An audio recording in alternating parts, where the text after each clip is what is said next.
வணக்கம்.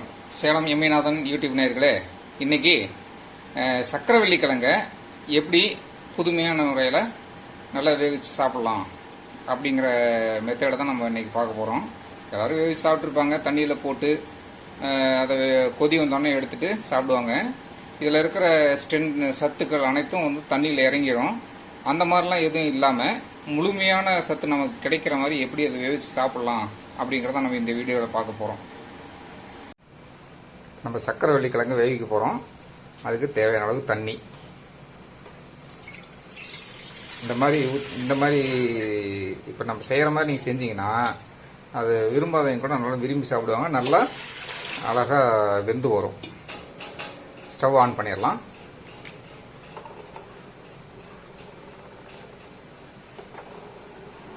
ஓகே, இதில் வந்து தண்ணி நல்லா கொதிக்கட்டும்.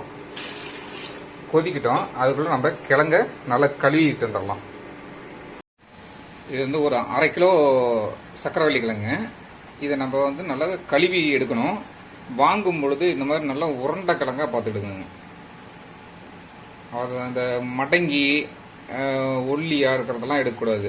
அதில் சொத்தை இல்லாமல் பார்த்து எடுத்துக்கணும். வாங்க இதை கழுவிட்டு வந்துடலாம். இதில் நம்ம பாதி தான் இப்போ வைக்க போகிறோம். ஒரு 3 கிழங்கு வேவிக்கலாம். 6 கிழங்கு இருக்குது. ஒரு 3 கிழங்கு மட்டும் வேவிக்கலாம். ஒரு 2 பேத்துக்கு தானே அப்படின்ட்டு. கிழங்கு நல்லா கழுவி வச்சு, சுத்தமாக கழுவி வச்சு, மண்ணுக்கு தூசி இதெல்லாம் எல்லாமே கழுவி வச்சுங்க.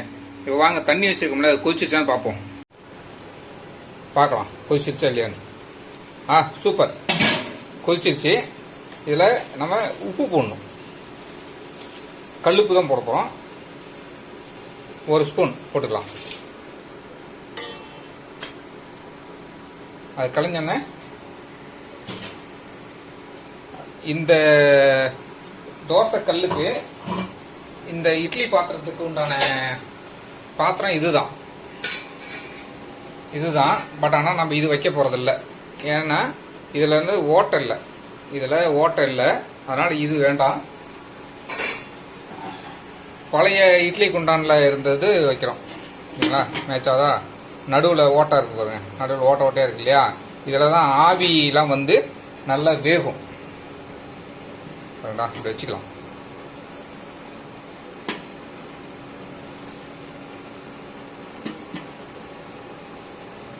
நல்லா வச்சுக்கலாம்.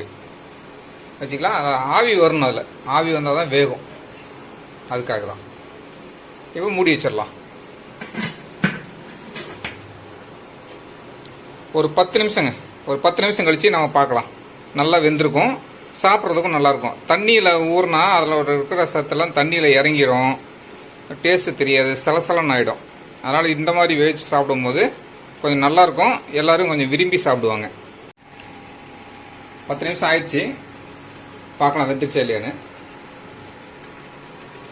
சோப்பா சூப்பராக மறுபடியும் நல்லா வெந்துருக்குது.